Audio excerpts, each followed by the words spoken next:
사연들이 쭉쭉 오고 있습니다.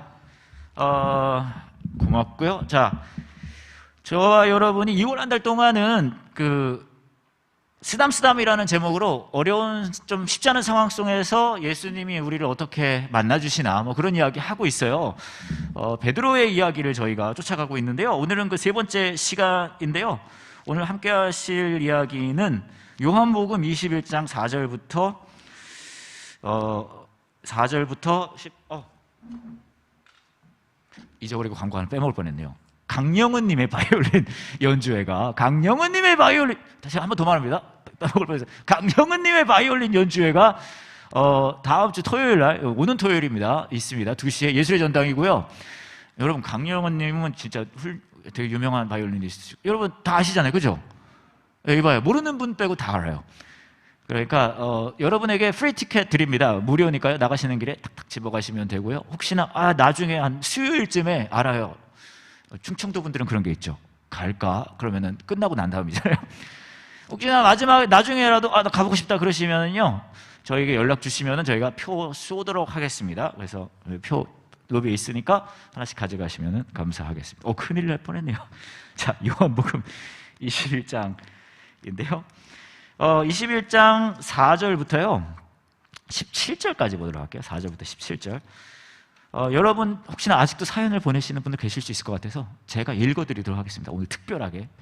자, 가겠습니다. 요한복음 21장 4절부터 17절입니다. 다음날 아침 일찍 예수님께서 호숫가에 서 계셨습니다. 그러나 제자들이 그분이 예수님이신 줄 알지 못하였습니다. 예수님께서 그들에게 말씀하셨습니다. 친구들이 한 마리도 못 잡았느냐? 제자들이 대답했습니다. 네, 한 마리도 잡지 못했습니다. 예수님께서 말씀하셨습니다. 그물을 배 오른편에 던져라. 그러면 고기를 잡을 것이다. 그들은 시키는 대로 했습니다. 그러자 고기가 너무 많아 그물을 배 안으로 끌어올릴 수가 없었습니다. 예수님께서 사랑하시던 제자가 베드로에게 말했습니다. 주님이시다. 베드로는 주님이시라는 말을 듣자마자 벗고 있던 겉옷을 몸에 두르고는 물로 뛰어들었습니다. 다른 제자들은 고기가 가득한 그물을 당기며 배를 저어 호숫가에 댔습니다. 그들은 호숫가로부터 약 90m 정도 떨어진 그리 멀지 않은 곳에 있었기 때문입니다. 제자들이 호숫가에 닿아 땅에 내리니 숯불이 피어져 있는 것이 보였습니다. 불 위에는 생선이 놓여 있었고 빵도 있었습니다. 그때 예수님께서 너희가 방금 전에 잡은 생선을 가지고 오너라 하고 말씀하셨습니다. 시몬 베드로가 배에 올라가 그물을 호숫가로 끌어당겼습니다. 그물은 큰 물고기로 가득했습니다. 153마리나 되었습니다. 고기가 그렇게 많았는데도 그물은 찢어지지 않았습니다. 예수님께서 그들에게 와서 아침 식사를 하여라 하고 말씀하셨지만 제자들은 그분이 주님이신 줄 알았기 때문에 제자들 중에 감히 당신은 누구십니까? 라고 묻는 사람이 없었습니다. 예수님께서는 가셔서 빵을 가져다가 제자들에게 주셨고 생선도 주셨습니다. 이것은 예수님께서 죽은 자 가운데서 살아나신 후 그의 제자들에게 세 번째 나타나신 것이었습니다. 그들이 식사를 다 마쳤을 때 예수님께서 시몬 베드로에게 말씀하셨습니다. 요한의 아들 시몬아, 네가 이 모든 사람들보다 나를 더 사랑하느냐? 베드로가 대답했습니다. 네 주님, 제가 주님을 사랑하는 것을 주님께서 아십니다. 예수님께서 말씀하셨습니다. 내 양을 먹여라. 다시 예수님께서 베드로에게 말씀하셨습니다. 요한의 아들 시몬아, 네가 나를 사랑하느냐?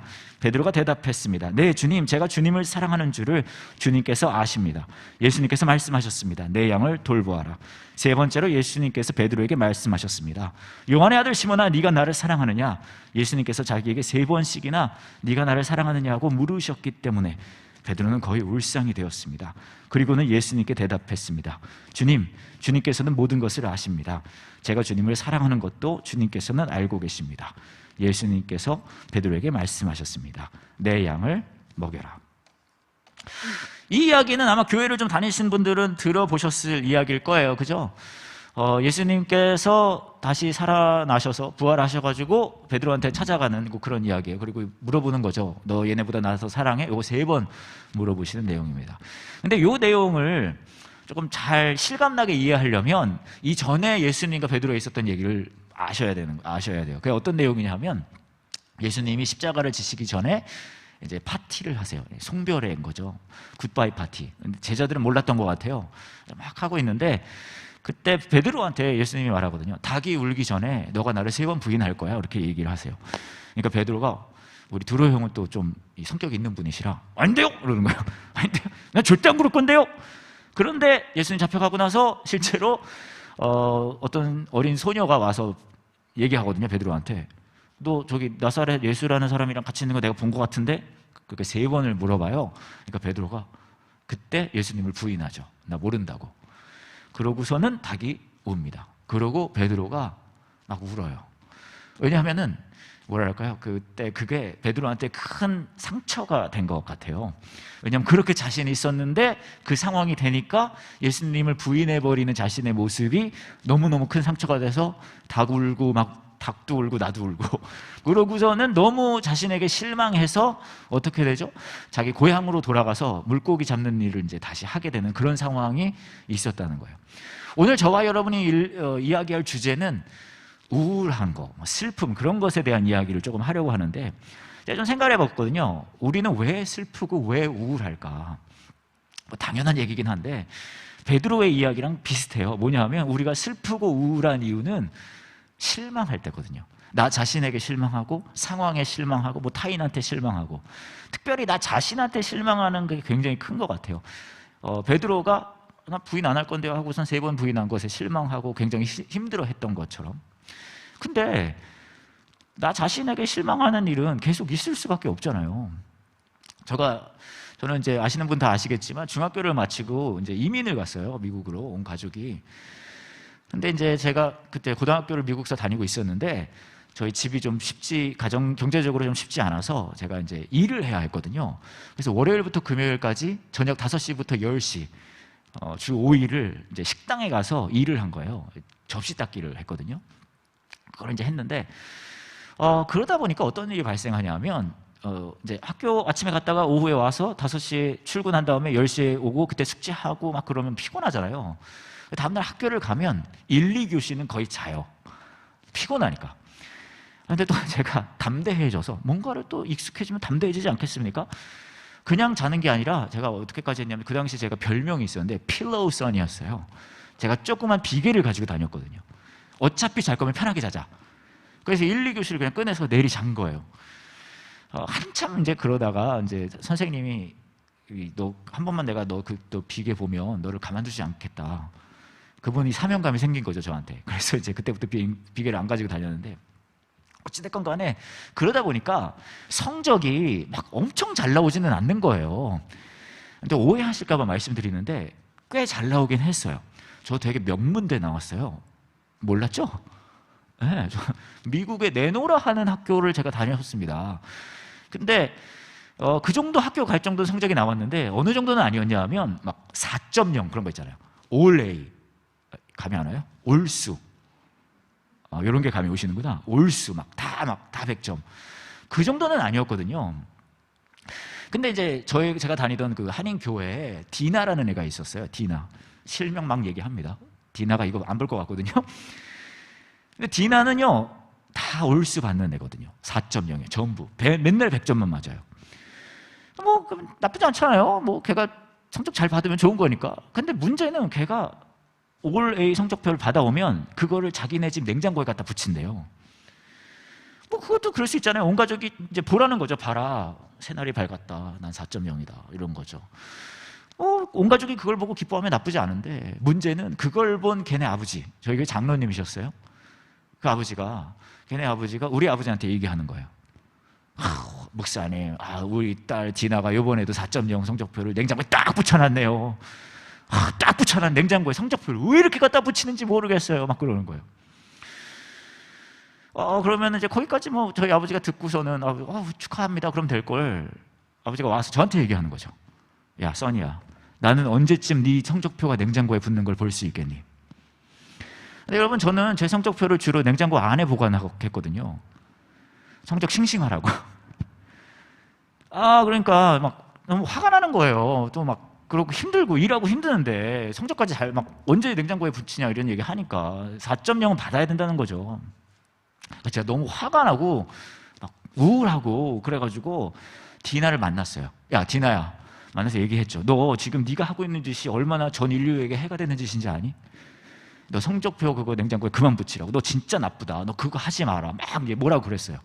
근데 디나가 저한테 그러는 거예요. 오빠나 좀 작작 좀 하라고. 제가 몇 살 오빠였거든요.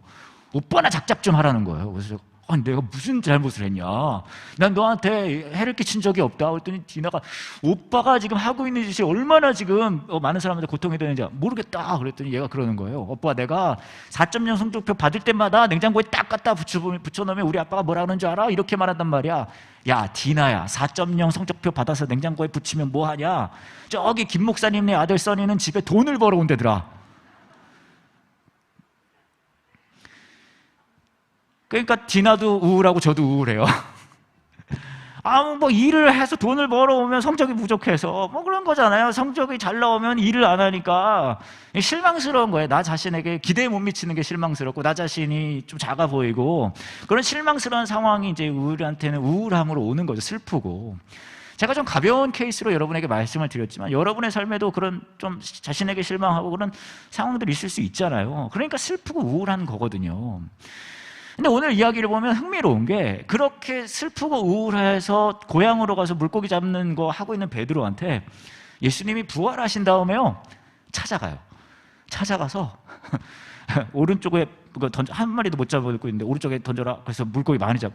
이거 여러분 기억나시죠? 지지난주에 했었던 얘기예요. 처음 만남인 거예요. 나 누군지 알죠? 이 느낌인 거예요. 그러니까 베드로가 그러고서는 이제 막 헤엄쳐가지고 갔어요.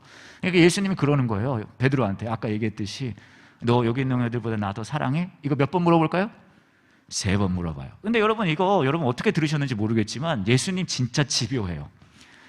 아니 부활하시고 나서 얼마나 할 일 많으시겠어요. 아니 할 일이 많으니까 부활까지 하셨을 거 아니에요. 그런데 굳이 베드로를 찾아가요. 베드로 있는 데까지 집요하게 찾아가서 자기를 3번 부인했던 베드로에게 몇 번 사랑하냐고 물어본다고요? 3번 물어보는 거예요. 이거 제가 볼 때는요, 아픈 상처 또 찌르는 거예요. 아니 3번 부인한 것 때문에 너무 우울하고 힘들고 자괴감이 느끼고 그런 사람한테 가서 3번을 굳이 물어보는 거예요. 악착같이. 그래서 너 나 사랑해? 너 나 사랑해? 그래서 제가 이건 진짜 너무하다, 예수님 진짜 못됐다라는 생각이 들거든요. 그런데 만약에 오늘의 이야기가 그냥 예수님이 찾아가서 3번을 물어본 일이 딱 생겼다면 진짜 고문하는 느낌 나거든요. 되게 못되신 거고. 근데 그 똑같은 이야기가 그 전에 다른 사건이 하나 있었기 때문에 완전 다르게 들리더라고요. 어떤 사건이냐 하면, 예수님께서 베드로에게 아침 식사를 만들어 주십니다. 밥 한 끼를 같이 하세요. 그것을 봤을 때 어쩌면 그 뒤에 이야기가 너 나 3번 부인했으니까 내가 3번 너 사랑하는지 물어볼 거야가 아니라 완전히 다른 의미를 가질 수 있다는 거죠. 그럼 밥 한 끼가 갖는 의미가 도대체 무엇일까요? 자, 지금부터 여러분의 사연을 제가 좀 읽어드리려고 하는데요. 와우, 한 80개 온 것 같네요. 선물에 눈이 어두운 여러분들 훌륭합니다. 제가 하나씩 읽어드릴 건데, 다른 거 얘기하기 전에 아마 궁금하실 거예요. 도대체 선정된 사람에게 어떤 선물을 줄 것인가. 한 번도 경험해보지 못한 그 선물 제가 드린다고 했잖아요. 선물 뭔지 말씀드릴게요. 오늘 선정된 분에게 드릴 제 선물은 제가 요리를 해드리도록 하겠습니다. 이 반응에 뜨뜸이시구나. 이 자식 그럴 줄 알았어. 즉석에서 지금 해서 드리도록 하겠습니다. 그래서 지금부터 요리 들어갑니다.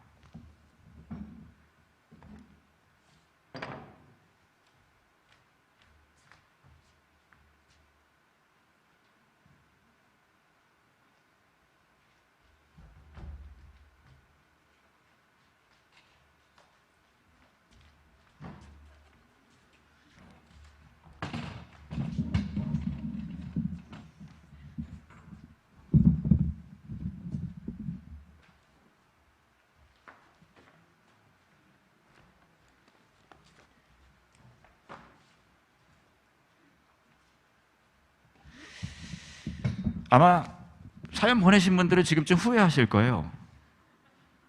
선정되면 어떡하지?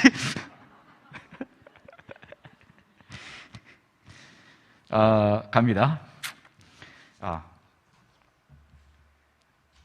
선생님 저것 좀 올려주시겠어요? 요쯤에 거기는 거기다 놔.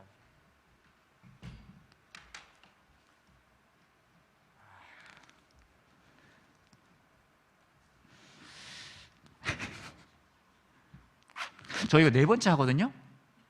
할 때마다 떨리네요. 자, 하겠습니다. 많은 분들이 보내주셨는데요. 몇 개 소개해드리면 7513님입니다. 한 달에 한 번 뜻을 같이 한 동역자 벗들과 함께 40명의 벗들에게 도시락 배달로 식사를 같이 합니다. 우와, 40명의 벗들은 저를 모릅니다. 저도 40명의 벗들을 모릅니다. 그러나 우리는 한 달에 한 번이지만 함께 식사합니다. 제가 이분 이야기를 살짝 들었는데, 이분이 도시락 40개를 만들어서 그 대전역에 있는 노숙자분들에게 보내주시는 일을 하신다고 하더라고요. 그래서 함께 하지는 못하지만 의미 있는 한 끼 식사입니다. 1609님께서 수능 미술 시기를 망치고 돌아가는 건대 캠퍼스 길에서 쓸쓸한 내 뒷모습을 보고 먼저 말을 걸고 식사를 대접해 주시고 용기를 주셨던 이름 모를 건축과 대학원 형, 알고 보니 예수님을 전도하고 계시던 분이셨죠. 좋아요. 0218님, 여자친구와 예배 끝나고 먹는 바로 그 집 떡볶이. 둘 다 아침을 안 먹고 예배 드려서 아점으로 먹는 떡볶이 완전 맛있어요. 안 드셔본 성도님들 강추.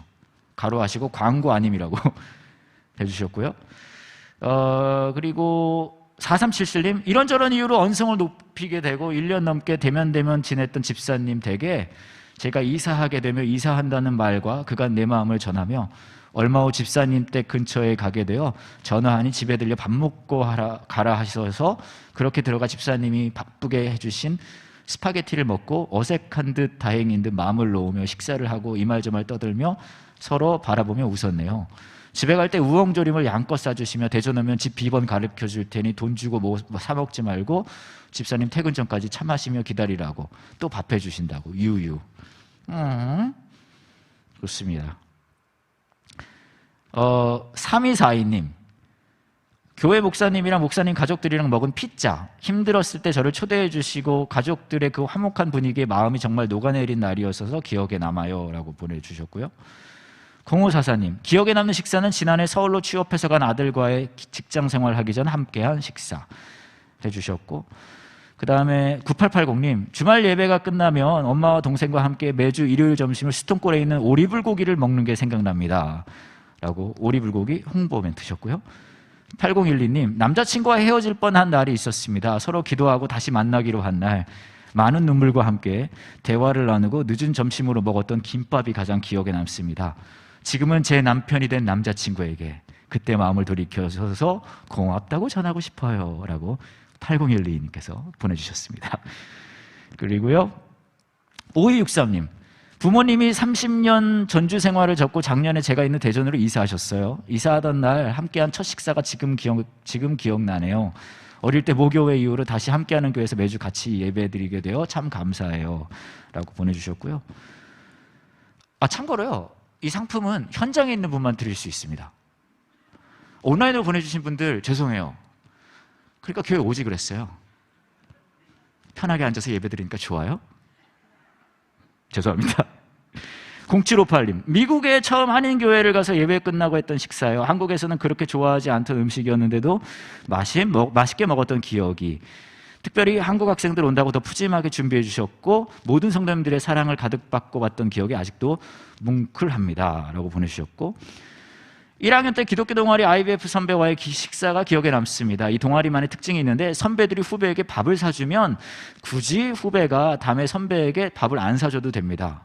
대신 그 후배가 선배가 되었을 때 새로 들어온 후배에게 밥을 사줍니다. 이러한 분위기가 상향성이 아닌 하향성, 즉 예수님의 섬김과 유사한 것 같습니다 라고 2097님께서 보내주셨어요. 그리고요 3163님, 함께하는 교회 등록하고 첫 신방 때 요한 목사님, 혜재 목사님을 비롯한 교회 신방팀과 식사했던 게 기억에 남습니다. 양가 어른들까지 모시고 했던 식사라 더 뜻깊었었어요. 써니 목사님만 그때 안 계셔서 기회 되면 같이 식사하고 싶습니다. 쏘세요. 가겠습니다. 그리고 9000님, 중학교 2학년 제가 한참 방황할 때 교회 집사님이셨던 담임 선생님과 함께 한 매콤했던 된장찌개가 기억에 남습니다. 저를 진심으로 걱정하시면 별일 없냐고, 친구 관계는 어떠냐고 물어주셨습니다. 그리고 진짜 많이 보내주셨네요. 엄청 많은데 두세 개만 더 읽어드려 볼게요. 2478님, 결혼 20년 만에 저희 아빠가 저번 주 월요일에 처음으로 저희 가족에게 스파게티 해주었어요. 그 후로 요리가 재밌는지 계속 밥을 해주더라고요. 덕분에 정말 행복한 가정이 된 것 같았어요. 아빠가 만들어주신 첫 식사가 기억에 남아요 했고요. 4479님, 목사님 안녕하세요. 서울에서 온라인으로 예배드리는 서울에 계시는군요. 집사입니다. 저는 회사를 다니는데 지식산업센터를 건축하고 있는 건축주인 시행사에 계약을 하러 갔었는데 조폭 같은 건달들이 건물을 건축할 때가 가끔 시행사에 있습니다. 시행사 사무실 들어가서 인사하고 시행사 대표를 만나 딱 보는 순간 옷차림과 용문이 금반지 그리고 말투가 완전히 건달이었습니다. 이거 흥미진진합니다. 그래서 제 마음속에 오늘 계약을 하지 말아야 하겠다고 생각하고 대화하던 중 점심시간이 되어서 같이 식사를 하게 되었는데 식사가 나오고 완전 반전이 일어났습니다. 건달이라고 생각하던 대표가 갑자기 식사 기도를 했습니다. 그래서 제가 물어보니 침례교회 다닌다고 해서 완전 반전이었습니다. 했고요. 그 다음에 2개 정도만 더 읽어드릴게요. 2563님, 안녕하세요. 김범진입니다. 제 기억에 남는 식사는 저희 부모님과 저희 부부가 결혼식 후에 처음으로 함께했던 식사입니다. 저는 아버지의 관계가 오랫동안 안 좋았어요. 어렸을 적에 아버지의 폭언으로 전 우울증에 걸렸고 이후에 이겨내고 나서도 제 결혼까지 반대하셨었거든요. 우울증에 걸렸으니 결혼하지 말라는 논리였죠. 그 길로 전 집을 나왔고 그제서야 결혼이 진행되었습니다. 어쨌든 결혼식을 치르고 같이 식사를 하는데 아버지가 자신이 잘못했었다고 말씀하시는 거예요. 아버지는 공부를 잘했던 저를 너무 압박해서 상처를 많이 받은 것 같다고 말씀하셨어요.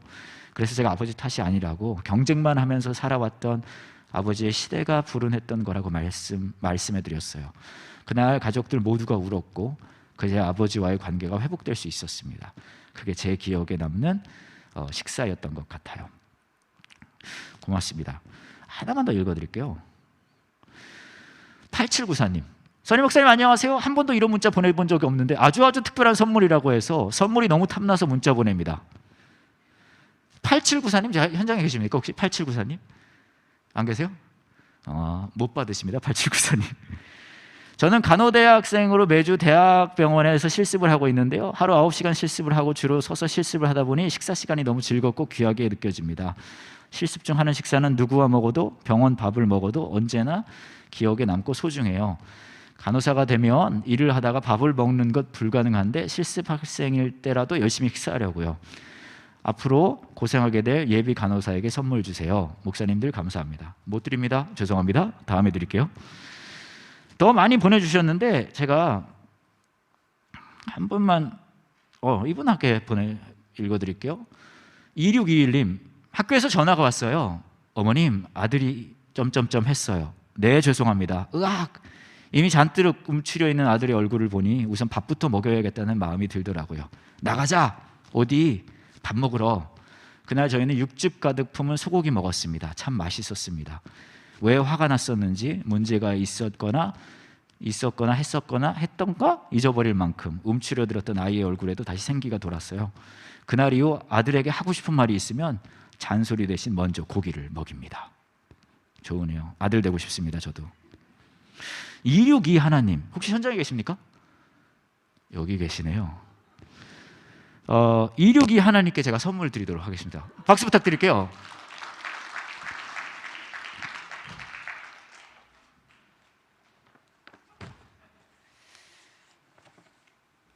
오늘 메뉴 먼저 설명드릴게요. 오늘의 메뉴는 사실은 제가 뭘 해드릴까 고민하다가 오늘 말씀을 보면 예수님께서 물고기랑 해주는 데잖아요. 그래서 생선을 구울까 생각했어요. 근데 여기서 생선 구우면 오늘이 제 마지막 날일 것 같아서 생선은 어렵고 아침 식사를 해주셨으니까 아침 식사를 해드려야 되겠다. 근데 어떤 아침 식사를 해드릴까 생각하다가 한국식 아침 식사를 하려니까 밥도 해야 되고 국 끓여야 되고 그래야 되잖아요. 나물도 좀 무쳐야 되고 그래서 그건 못하겠더라고요. 그래서 제가 여러분에게 오늘 선정되신 분에게 미국식 아침 식사 제가 해드리도록 하고요. 일명 베이컨 앤 에그스 이렇게 생겼습니다. 물론 저런 모습으로 나오지는 않을 거예요. 그렇고요. 완전 기대되시죠? 그래서 제가 보내드리도록 하고요. 제가 사실 요리 좀 자신이 없거든요. 집에서 요리를 하질 않아요. 음식도 사실은 저는 식량처럼 먹는 사람이라. 그래서 오늘 이거 하는 거에 자신이 없다고 했더니 저희 딸이 그 얘기를 하더라고요. 요리에 자신이 없을 땐 머리 위에 쥐가 한 마리 있으면 된대요. 알아듣는 부분만 알아듣는 조크입니다. 네, 그래서 제나야 고마워. 아이고. 자, 그러면 오늘 요리 가보도록 하겠습니다.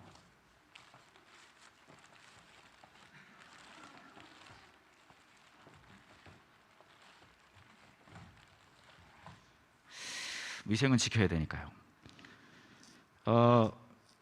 아까 근데 사연들 쭉 보내주신 거 보면 흥미로운 게 밥을 먹으면 그게 그냥 식량을 공유하는 게 아니잖아요.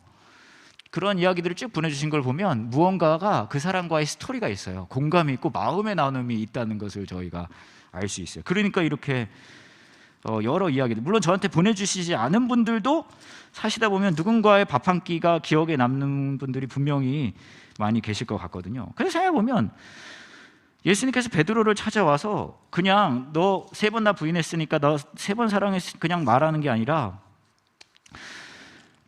아침 식사를 같이 했다는 게 그게 의미가 있는 것 같아요.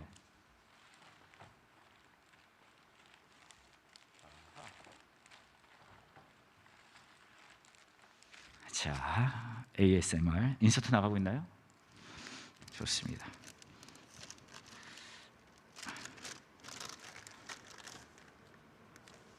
소리 들으세요?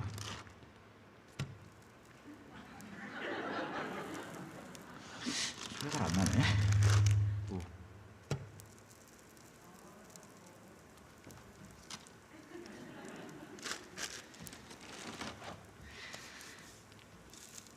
저도 사실 생각해봤거든요. 제 기억에 남는 끼니가 뭐가 있었나. 저도 몇 가지가 있어요. 그 중에 하나만 한 2개만 말씀드리면, 하나는 몇 년 전에 있었던 일인데, 어떤 집사님이 부부가 저한테 와서 그러는 거예요. 막내가 돌이라고 돌 예배를 하고 싶다는 거예요.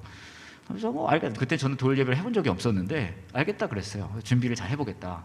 이제 돌 식사 자리잖아요. 여기가 가족들이 모여서, 양가 가족들이 모여서 하는 거래요. 큰 잔치는 아니고. 근데 예배는 드리고 싶다 그래서 했는데 그분이 그러시는 거예요. 제가 알아야 될 게 있다고. 뭘 알아야 돼요? 그랬더니 남편 쪽 가족은 교회를 다니는 가족인 거예요. 아내분 쪽 가족은 교회를 다 안 다닌대요. 근데 하시는 말씀이 다 어차피 올 거니까 예배 드리면 된다는 거예요. 알겠다고 하시는 말씀이, 저를 고른 이유가 양측이 다 왔을 때 괜찮은 게 저밖에 없을 것 같다고. 그래서 이제 당일날 그 식사자리, 돌잔치 식사자리에 갔어요. 근데 문제는 아내 쪽 분 가족들은 다 서울 살거든요. 근데 차가 막혀서 1시간 있다 온다는 거예요. 남편분의 교회 다니는 쪽들은 다 와서 기다리고 있는데 한참을 기다리더니 저한테 그러는 거예요. 그냥 예배 드리세요. 근데 문제는 교회 안 다니시는 분들만 지금 잔뜩 있는 거잖아요. 저는 이제 예배 순서면 다 가져왔고, 이걸 어떻게 해야 되지? 그런 고민이 생기기 시작한 거죠. 여러분들이 감이 좀 안 오는 것 같아서 이제 베이컨 굽습니다.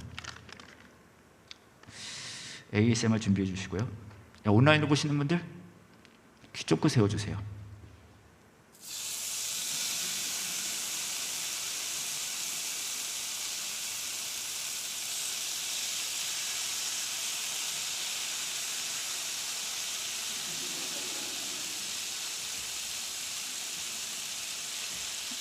두 개.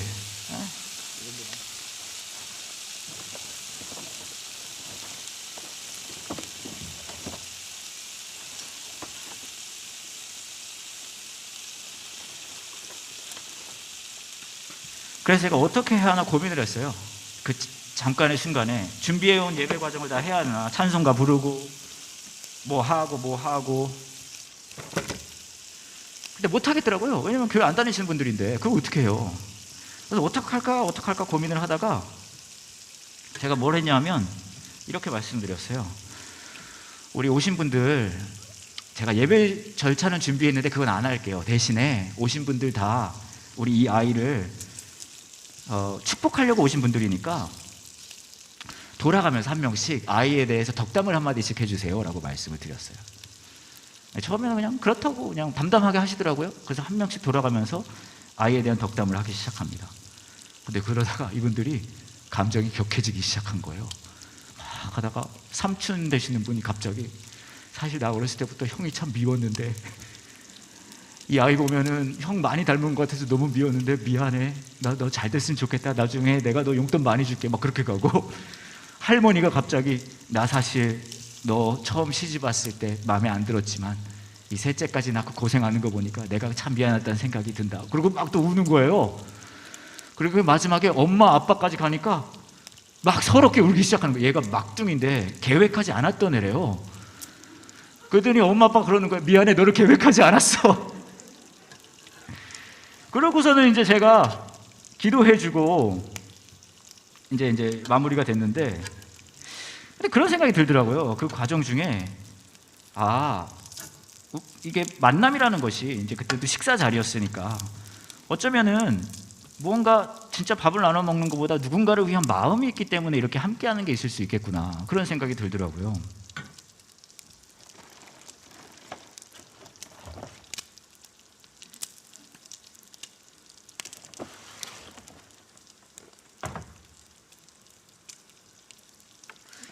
참고로 오늘 메뉴는 건강에 도움이 되지 않아요.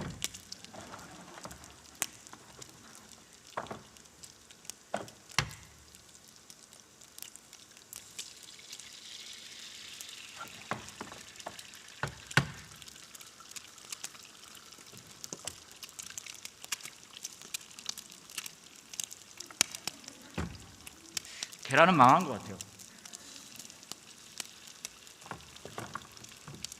Alright. 냄새 나요? 여러분이 뿌옇게 보입니다. 아주 훌륭해요. 그리고 제가 기억에 남는 또 다른 식사 자리가 있었어요. 안식년 때 있을 일이었는데요. 안식년 후반부에 제가 되게 고통스러운 적이 있었어요. 예전에 한번 말씀드렸으니까 제 삶의 가장 고통스러운 기간이었는데, 너무 고통스러웠는데 누구에게도 말을 못하는 그런 상황이었어요. 아내한테도. 저희 와이프가 그때 그랬거든요. 제가 평소에는 주로 되게 밝은 타입인데 그렇게 제가 힘들어하는 걸 본 적이 없었대요. 왜 그러냐고 맨날 물어봐요. 근데 말은 못하겠더라고요. 근데 그때 너무 고통스러운 상황이었는데, 그때쯤에 저희 교회 집사님들한테 이게 연락이 온 거예요. 뭐냐면 본인들이 밴쿠버에 놀러 온대요. 저는 시애틀 살았는데, 그러니까 본인들 만나러 저보고 오라는 거예요. 근데 여러분, 시애틀에서 밴쿠버는요 차로 3시간이에요. 제가 운전하고 3시간을 가야 그분들을 만날 수 있는 거죠. 272 하나님, 소금하고 후추 괜찮아요? 좋아요.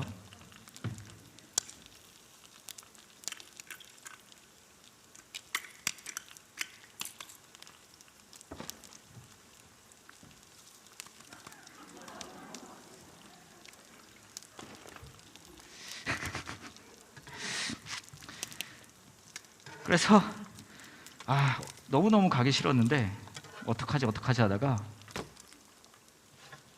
갔어요. 교회 집사님들이니까 저도 사회생활 해야 되지 않겠습니까? 3시간을 운전하고 와이프랑 둘이 가는데 정말 가기 싫었거든요.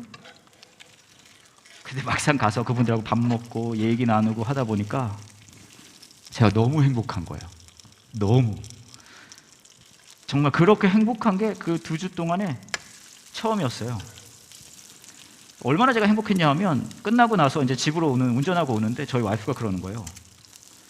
최근 한 2주간 거의 죽어가고 있더니 오늘 표정이 너무 좋대요, 제가. 그래서 제가 생각해봤거든요. 아니 도대체 그렇게 힘든데 나는 왜 기분이 좋았을까? 근데 그 괴로웠던 그 상황 중에서는 제 그 괴로움의 이유가 제 삶의 전부 같았거든요. 근데 3시간 운전하고 그 집사님들 만났는데 그분들께 만나고 깨달은 거죠. 그게 내 삶의 전부가 아니구나. 나는 여전히 누군가에게 사랑받는 존재고, 나는 여전히 생각해보니까 그분들이 나를 만나기 위해 여기까지 온 거고 전화까지 주신 거잖아요. 그리고 더 감동은, 그러고 나니까 막 생각이 나더라고요. 저 안식년 가 있을 동안에 한 7, 8팀이 저희 교회에서 왔어요. 3박 4일 자고 간 분들도 계시고 살짝 지나간 분들도 계시고.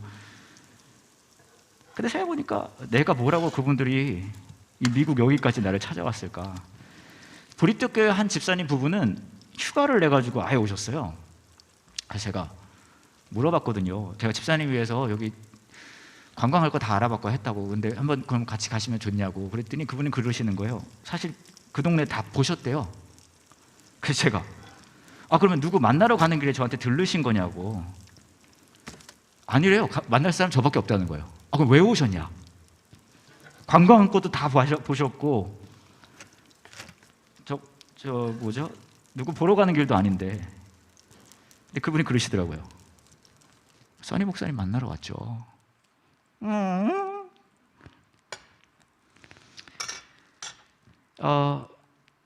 예수님이 왜 베드로를 악착같이 찾아가서 걔한테 아침 식사를 해주셨을까? 너 나 3번 부인했으니까 내가 너 혼내줄 거야는 분명히 아닌 것 같아요. 가장 슬프고 힘들고 자신에게 실망했을 베드로에게 예수님이 끝까지 찾아가서 그러시는 거죠. 너가 나 부인한 것도 맞고 너가 실망스러운 것도 맞는데 그게 네 삶의 전부가 아니라고 말씀하고 싶으신 거예요. 너가 나를 부인하고 너가 너 상황에 너가 실망한 거 맞는데 그래도 너 나 사랑하잖아. 너의 삶의 가치는 너의 부족함에서 오는 게 아니라 내가 너를 사랑하고 네가 나를 사랑하는 그게 너의 삶의 가치를 결정하는 거잖아. 그거 보여주고 싶으셨던 거죠. 272 하나님, 요리가 완성됐습니다. 자리에 계세요? 웨이터?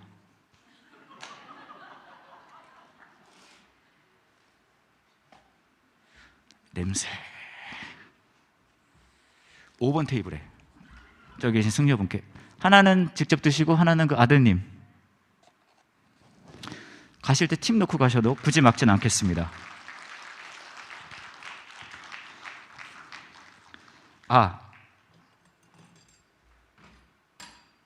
요리 다 했어요. 여러분 혹시 번지점프 해보셨습니까? 안 해보셨어요? 나 해봤다. 없으세요?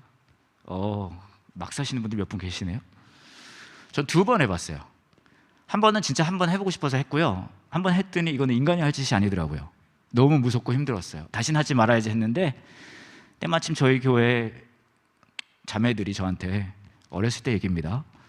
오빠, 써니 오빠, 우리 번지점프 하러 가는데 같이 가자. 그럼 나 번지점프 정말 잘해. 그리고 또 갔어요. 여러분 2번 하면 어떤 일이 벌어지냐면요, 처음 할 때는요 등에 매요. 2번째 가면 경험자라고요 발목에 맵니다. 그때 깨달았죠. 내가 왜 한 번 해봤다고 얘기했을까. 근데 번지점프가 진짜 힘든 게 내가 뛰어야 돼요. 누가 밀어주는 게, 다른 놀이기구는 이거 내가 뛰어야 돼요. 그게 너무 고통스럽고요. 그 예능 프로 보면 못 뛰잖아요. 그 말 돼요. 근데 막상 뛰잖아요. 그럼 진짜 무서워요. 처음 3초 정도. 근데 언제부터 안 무섭냐? 언제부터 안 무서울까요?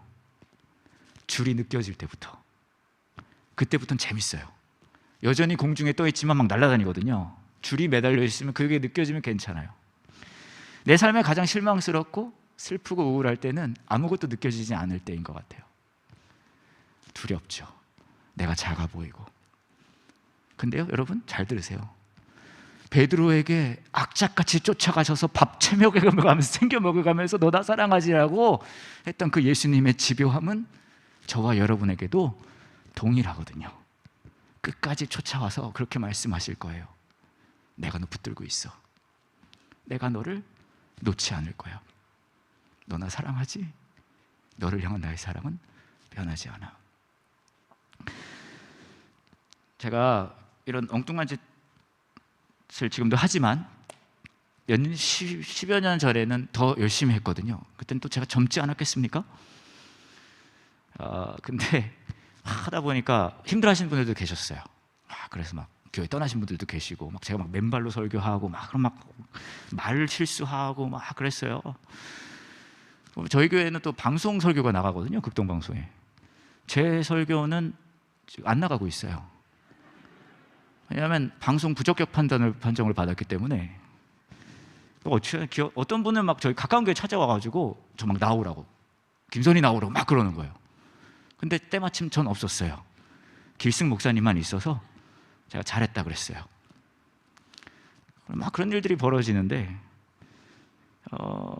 제가 좀 뻔뻔해도 약간 힘들 때가 있지 않겠습니까? 근데 제가 신기한 게 요한 목사님이 괜찮다 그러는 거예요. 그래서 물어봤어요. 근데 이런 상황이 벌어지는데 진짜 괜찮은 거냐? 근데 요한 목사님 저한테 그러더라고요. 야, 써니야, 떠난 분들은 갈 교회가 있지만 넌 받아주는 데가 없잖아.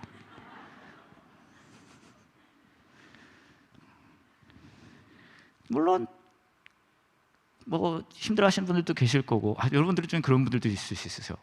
나만 힘든 게 아니었어? 근데 저는 괜찮더라고요. 왜냐하면 다른 사람들이 그렇게 한다 하더라도 적어도 요한 목사님이 나 알아주면 괜찮아. 여러분의 삶 속에 너무나 실망스러운 상황들이 많고, 심지어 여러분 스스로조차도 너무나 실망스러울 때 있잖아요. 그때 기억하세요. 예수님 물어보실 거예요. 내가 너 사랑하는데 너는 나 사랑하니?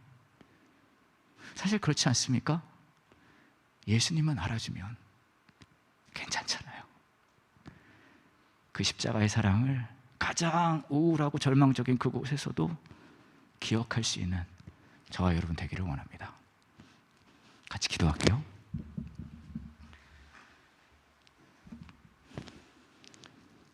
이 시간 함께 같이 기도하실 때 여러분의 삶에 실망스러운 삶의 모습들이 있다면 무엇이 있을까요? 어쩌면 지금 이 순간에 여러분의 삶에 너무나 절망적이고 실망스러워서 너무 우울하고 슬픈 여러분의 상황이 있을 수 있을 것 같아요. 어쩌면 과거에 여러분의 정말 실망스러운 모습 때문에 지금까지 힘들고 어렵고 슬픈 분들도 계실 수 있을 것 같고요. 내가 왜 그런 결정을 했을까라고 후회의 삶을 사시는 분들도 마음 한곳에 있는 분들 있으실 수 있을 것 같아요. 가장 내가 작아 보이고 절망스럽고 힘들 때 예수님은 저와 여러분의 마음에 가장 그 깊은 곳까지 찾아오시거든요. 집요하게 찾아오세요. 그리고요, 여러분 한번 심호흡 해보시겠어요? 냄새 맡으실 수 있죠? 우리의 마음의 아침 식사를 해주시는 분 같아요. 우리 뭐 잘못했다고 와서 따지시려는 게 아니라 너가 잘못한 거 맞는데 그게 너의 가치를 결정하지 않아. 너를 사랑하는 나의 마음이, 나의 십자가의 사랑이, 그 은혜가 너의 가치를 결정해. 난 네가 그거 꼭 기억했으면 좋겠다. 너 나 사랑하지? 라고 말씀하실 것 같아요. 이 시간 기도하실 때 네, 예수님, 너무너무 실망스러운데요, 내 삶이 그게 전부 아니라는 거 저 기억할 수 있게 도와주세요. 십자가의 사랑이 내 삶의 기준이 되게 도와주세요. 함께 같이 기도하겠습니다.